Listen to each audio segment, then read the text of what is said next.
of all the many things that could bust your life with God open, your heart open, is the painful things in life. Something we can all relate to. You see, we're all very different, but some of the things we have in common is that every one of us has done things we regret and we're ashamed of, and then every one of us that people and life do things to us that we wish didn't. We've all been hurt. We all have this pain, and we don't talk about it. We don't wear it on our shoulders. We don't, spread it around, but it's there. Pain is not the only way to God, but it is the biggest. The biggest thing that can open up your heart and cause you to feel vulnerable, cause you to feel a need for Him in your life. I know that's true from my own story. I was a lost kid. As a teenager, I never did any really stupid, crazy things, but I also didn't have me. I didn't have my heart alive, my soul alive. I had no confidence. It's a long story, what got me there, and that story's in my books and maybe on others' videotapes, but I just couldn't get anything right. I just felt like I just wasn't loved. I felt I didn't matter to anybody. I had acne really bad as a teenager. I'm not talking 1 or 2 zits. I'm talking you could play connect the dots for hours on my face, never get bored. I wasn't good at the sport that I loved, which was football. It wasn't that I wasn't good, it's that I wasn't built. My high school senior year, I was 125 pounds with the equipment on. So I couldn't get the cheerleaders to go out with me. I was a poor test taker.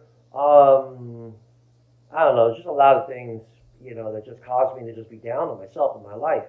And I went on a retreat at the end of my high school teenage years. And on that retreat, I decided to just bring to God all that pain. And I began to know His healing power.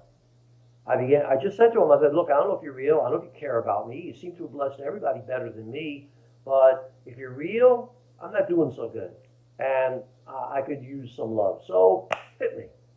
And like I said, I began to know the power and the reality of His love in my life.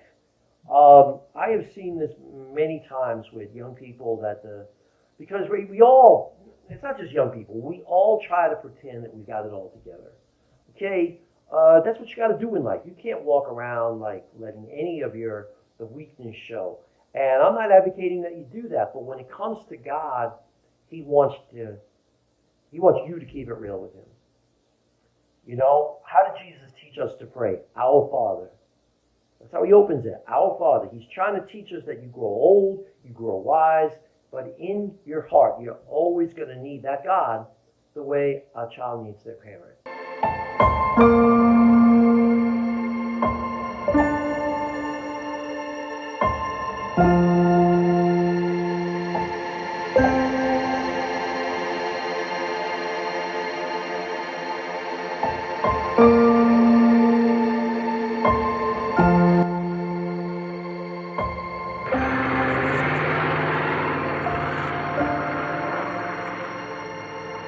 Making a move.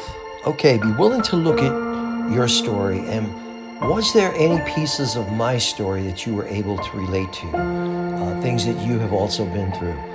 Definitely the biggest move you can make is watch part 2 of Healing the Pain, your story, in which I'll invite you to take a look at all the possible things that you could bring to God for healing.